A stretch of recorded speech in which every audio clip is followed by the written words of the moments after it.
this is Nigel from Seize the Days TV. I'm off on my art day today, so I'm up in the centre of London and I'm actually going to the Tate Modern to see the Paul Nash exhibition, which I'm really looking forward to. I'm by the river at the moment, not far from the Houses of Parliament. It's a beautiful day, it's absolutely fabulous, the sun's shining, blue sky, very cold. But well worth a visit, I think. It's all part of The Artist's Way, which is a book that was written many years ago now. There's a new version out called The Artist's Way Retirement version, and this really basically says that you need to do 4 things in your life. One is to do some exercise at least 3 times a week. So you've got to do 20 minutes of exercise at least 3 times a week. You must go out for a walk, 20-minute walk by yourself, without dog or cat or monkey or whatever, or wife or boyfriend or partner, whatever it is. You do it by yourself. You also write 3 pages of notes a day, just anything. It's just stuff that you're just pouring stuff out. So you need to do that. You also need to do your diary, which your daily diary, which is gives you hints and things about key moments in your life, key dates, all sorts of things like that. Very good. And then time spent on a 2 or 3 hours at an exhibition, or something that's really of interest to you, something that you know, that you really want to do, and you can spend a day at that, or half a day, or you know, 2 or 3 hours at that. Yes, I just arrived at Tate Modern in the back there. There it is. I have a shop, and I bought a new book, as I like to do, which is how to. Can you see it there? Is how to be an artist, which basically is very similar to The Artist's Way. It's probably a little bit better at explaining things than The Artist's Way.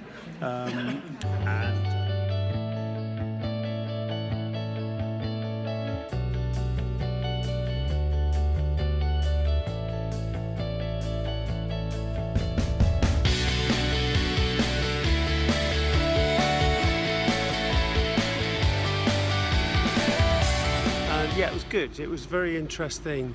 Some of his war photographs were quite extraordinary, of the First and Second World War. They were really quite extraordinary, particularly the one of the German warplanes that had been dumped in Surrey in a big field.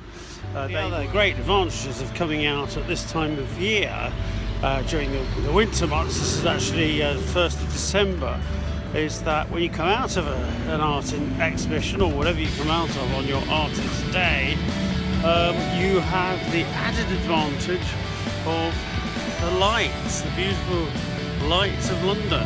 So there, Big Ben, and over here.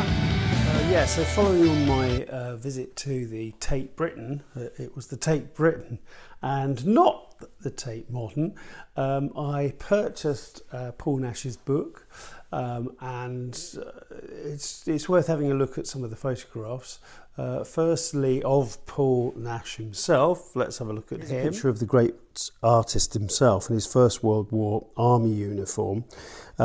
He was the official painter during the First World War, and official painter and photographer during the Second World War. Obviously, he spent much of his time in the trenches and the terrible situation, and here are some of his pictures from that time.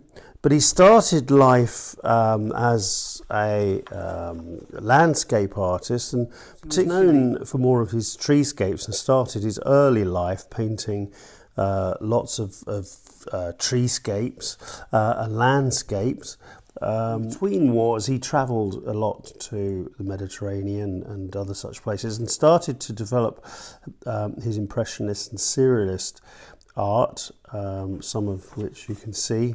Responsible for bringing quite a lot of the classic artists during that mid-war period to an exhibition in Burlington House, which is now the Royal Academy. At the top there, one of his most famous ones, Landscape from a Dream, painted in 1936. And one of his most famous drawings of that time, pictures of that time, is the Tut Meer, or the Dead Sea, which... So Nash was a painter, illustrator, photographer and critic, and he was at the forefront of British art in the first half of the 20th century. He was a survivor of the slaughter of the Great War, working in a period hugely influenced by Sigmund Freud. He was born in Kensington in 1889 and died quite young of a heart attack in July 1946 at the age of 57. I do recommend that you catch his exhibition, which is on at the Tate Britain, not the Tate Modern, and get it before it finishes, which is quite soon. So I hope you've enjoyed this little video. Thank you very much for listening, watching, and goodbye for now.